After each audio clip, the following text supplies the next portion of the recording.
السلام علیکم دوستو، کیسے ہیں آپ سب؟ میں زبینہ فیاض ایک بار پھر آپ کے ساتھ۔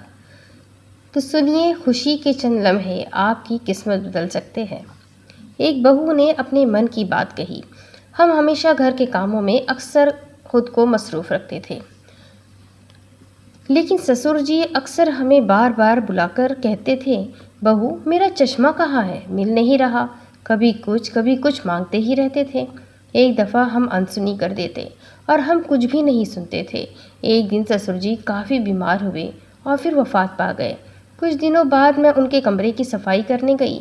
صفائی کے دوران مجھے ان کی لکھی ہوئی ڈائری ملی۔ ڈائری میں نے کھولی تو میں حیران رہ گئی اور آنکھوں سے آنسو جاری ہو گئے۔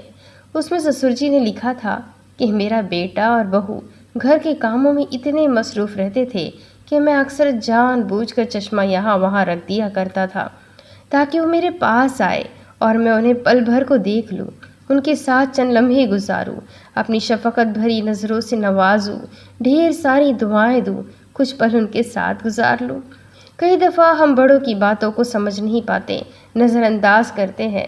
وہ ہمارے ساتھ چند خوشی کے لمحے گزارنا چاہتے ہیں، ہمیں اپنی شفقت بھری نظر سے دیکھنا چاہتے ہیں۔ اگر گھر میں بڑے بزرگ ہو تو ان سے روز ملو اور چند خوشی کے لمحے ان کے ساتھ ضرور گزارو۔ یہی چند لمحے آپ کی قسمت بدل سکتے ہیں، ان کی دعائیں آپ کی قسمت بدل سکتی ہے۔ ایک بار درود شریف پڑھ لیجئے گا اور اس ویڈیو کو آگے ضرور پہنچائیے گا، نہ جانے کتنے لوگوں کی زندگی آپ کے ذریعے بدل جائے۔ ملتے ہیں ایک اور نئے ویڈیو کے ساتھ، تب تک کے لیے چینل کو سبسکرائب کر لیجئے، بیل آئیکن کو ضرور دبا دیجئے اور اگر ویڈیو پسند آتی ہے تو شیئر ضرور کریں۔ پھر ملیں گے اگلے ویڈیو میں، تب تک کے لیے اللہ حافظ۔